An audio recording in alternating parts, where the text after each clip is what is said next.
प्रधानमंत्री मोदी का नेतृत्व खुद था, उनका मंत्रिमंडल खुद था, जो अभिव्यक्ति की आजादी पर तालेबंदी की तैयारियों के साथ वैश्विक स्तर की संस्था ट्विटर को बंद करने की धमकियां दे रहा था कि अगर किसान आंदोलन के पक्ष में आपने ट्वीट करना, कराना, प्रसारित करना, आगे बढ़ाना नहीं बंद किया तो हम आपको बंद। नमस्कार दोस्तों, मैं अजय प्रकाश और आप देख रहे हैं जनज्वार। आज सबसे ज्यादा बड़ा मुद्दा छाया हुआ है जैक डोर्सी का। हिंदुस्तान के आदमी को बोलने में थोड़ी कठिनाई भी होगी। जैक डोर्सी, जी हाँ दोस्तों, ये हैं ट्विटर के पूर्व सीईओ। उन्होंने एक इंटरव्यू दिया है यूट्यूब चैनल को, नाम है ब्रेकिंग पॉइंट्स, और उन्होंने जो पॉइंट्स उसमें खोले हैं उससे भारत में भूचाल आ गया है। भारत की राजनीति में सवालों का फिर एक बार दौर शुरू हो गया है और लोग कहने लगे हैं कि तानाशाही इसी को कहते हैं। और जो लोग पहले से कहते हैं भारत में तानाशाही है, अभिव्यक्ति की आजादी पर तालाबंदी है, जुबान खोलने पर हंटर चलता है और नौकरियां चली जाती हैं, उन लोगों को एक और पॉइंट मिल गया है अपने लॉजिक में जोड़ने का कि जी हां, तानाशाही अब अपने चरमोत्कर्ष पर है। हम बात कर रहे हैं ट्विटर के पूर्व सीईओ जैक डोर्सी की। उन्होंने यूट्यूब चैनल ब्रेकिंग पॉइंट्स को इंटरव्यू देने के दौरान जो आरोप लगाए हैं वह भारत पर लगाए हैं और उसका रिश्ता किसान आंदोलन से है। उसी किसान आंदोलन से जो फिर एक बार हरियाणा के कुरुक्षेत्र के पिपली में शुरू हो गया है। आखिरकार प्रधानमंत्री मोदी का यह पीछा छोड़ता नहीं है किसान आंदोलन, और प्रधानमंत्री मोदी के पिछले 9 सालों में एकमात्र ऐसा मुद्दा है जो उनसे माफी मंगवा लेता है। तो आइए जरा जैक डोर्सी अध्याय को समझते हैं। जैक डोर्सी पूर्व सीईओ है ट्विटर के।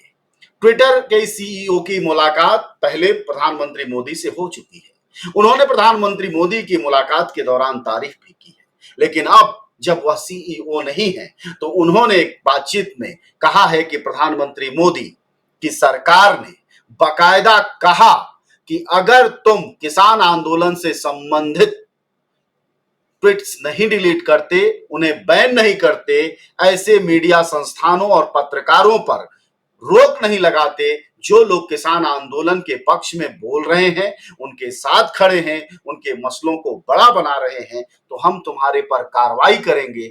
और कार्रवाई क्या करेंगे? ट्विटर बंद कर देंगे। यह बात मैं नहीं कह रहा हूं दोस्तों, जैक डोर्सी ने कहा है। जैक डोर्सी ने ब्रेकिंग पॉइंट से बातचीत में कहा कि सरकार ने उन पर चौतरफा दबाव डाला। दबाव इस कदर डाला कि कहा कि अगर तुम हमारे इन बातों को नहीं मानते हो तो हम तुम्हारे कर्मचारियों के घर पर छापे डालेंगे। जी हां, आप समझ लें, सरकार ने कहा कि अगर आप किसान आंदोलन के पक्ष में ट्वीट करते हैं, ट्वीट करवाते हैं, यानी ट्विटर पर स्पेस देते हैं, तो फिर आपके कर्मचारियों के यहां छापे पड़ेंगे। यह ठीक उसी तरह की बात है कि उन मीडिया संस्थानों पर भी प्रधानमंत्री मोदी की सरकार में छापे पड़े जो सरकार की आलोचना करते थे या फिर उनकी छिपी हुई कहानियों को समाज के सामने लाते थे। यानी इतना तो साफ है कि प्रधानमंत्री मोदी चाहे यहां डंका बजाएं, चाहे दुनिया में डंका बजाएं, लेकिन सच यह है कि हमारे देश में अभिव्यक्ति की आजादी पर पहरे लगातार बढ़ते जा रहे हैं। और इसमें सबसे महत्वपूर्ण बात जो गौर करने वाली है वह किसान नेता राकेश सिंह टिकैत की है, जो उन्होंने पीपली पर बैठे हुए लिखा है। कहते हैं ट्विटर के पूर्व सीईओ द्वारा कहा गया भारत सरकार द्वारा कि आंदोलन के दौरान जो ट्विटर अकाउंट आंदोलन का समर्थन करते थे उन्हें बंद करने का दबाव बनाया गया। अगर यह हाल अंतरराष्ट्रीय माध्यमों का है तो देश की न्यूज एजेंसी का क्या हाल? यह बात राकेश टिकैत भारतीय किसान यूनियन के मुख्य नेता कह रहे हैं। यानी भारतीय किसान आंदोलन का जो अध्याय था जिससे कि मोदी खौफ खा रहे थे वह यहां तक पहुंचा था और उसका सच आपके सामने है।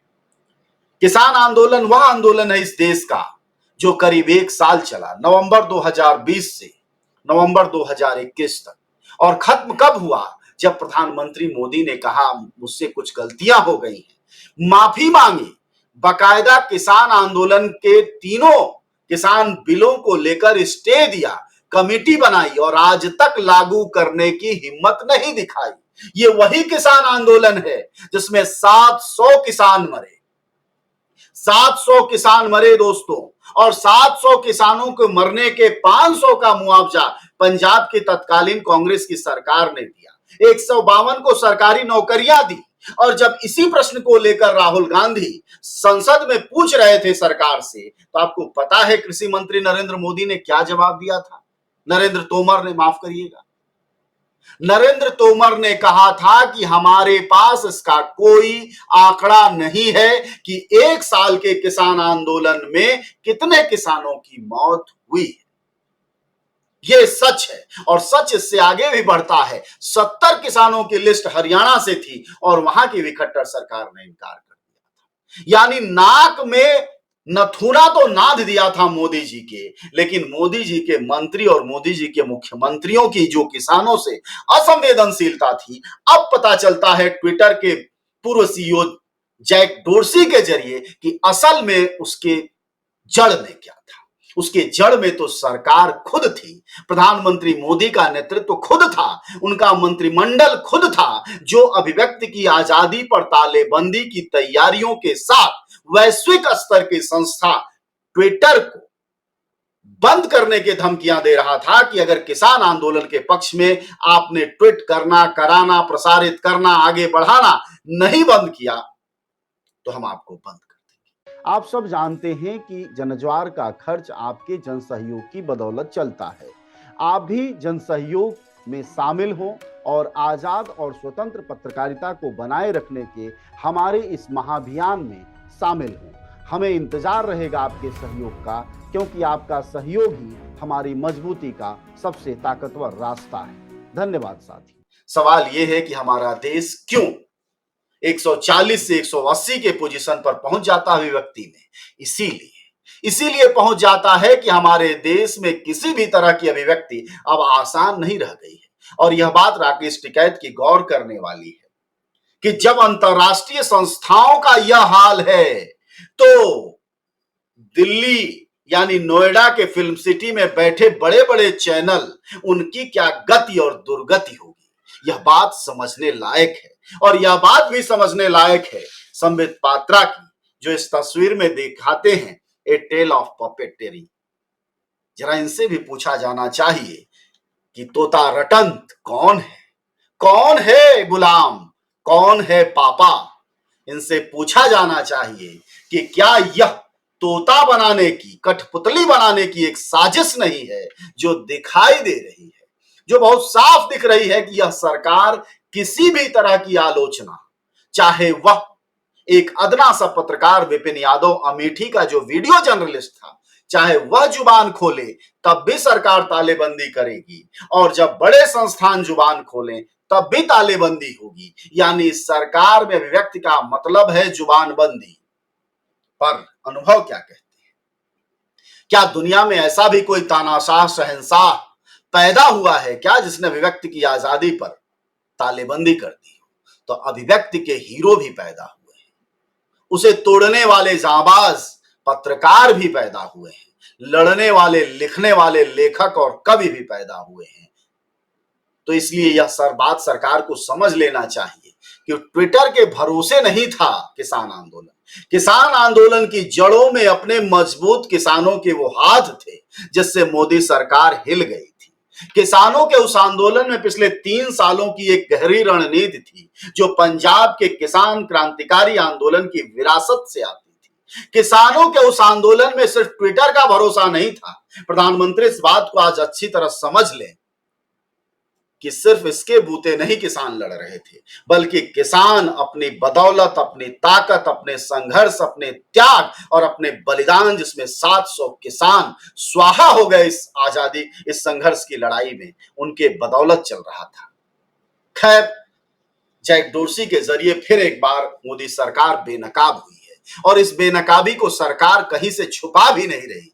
बाकायदा बयान आ गया है सूचना एवं प्रसारण मंत्री का, और उन्होंने कहा है कि यह वैदेशिक ताकतों पर हमला है और उनका तोता मीडिया जब पूछता है कि क्या मोदी जी विदेश में है इसलिए ये ऐसा माहौल है, तो कहते हैं हाँ।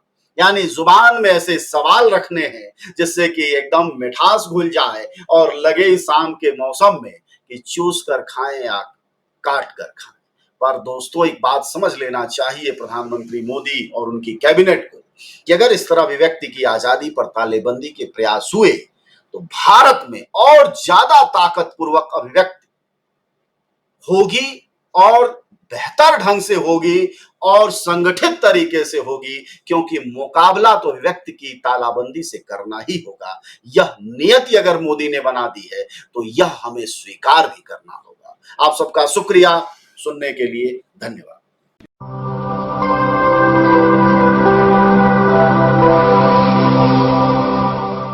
जन ज्वार जनता की मीडिया।